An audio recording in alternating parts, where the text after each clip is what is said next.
In the United States, we love security. In fact, the largest single component of our government is the Department of Defense, which last year had over 1.3 million service members on active duty. But if the Department of Defense is the largest, the most active is American law enforcement in aggregate, which averages over 61.5 million encounters between police and citizens annually. That's over 360 just while I'm talking to you.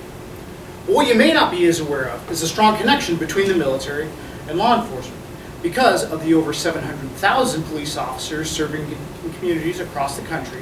Between 133,000 and 200,000 of those police officers are military veterans. And despite the renewed emphasis on law enforcement, specifically use of force, this significant demographic has largely gone unexplored. Which speaks to the heart of my research.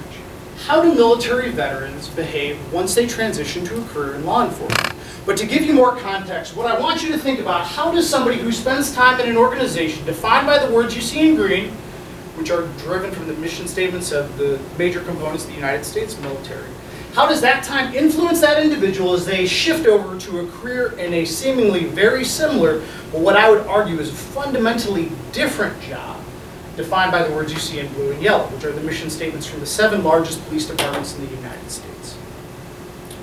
To examine this question, my research has 3 major components. The first is a comprehensive review of the literature surrounding military veterans, law enforcement, and use of force, the results of which form much of what I'm presenting to you today, and the foundations of the empirical research which continues.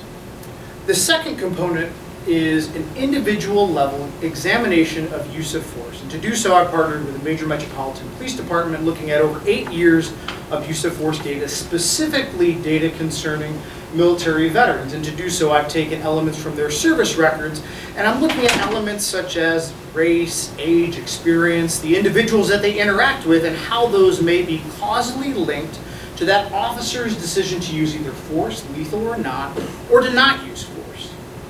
The third component of my research zooms back a little bit and says, of these military veterans, how do they influence the behavior of their peers, those non-veterans who they serve with?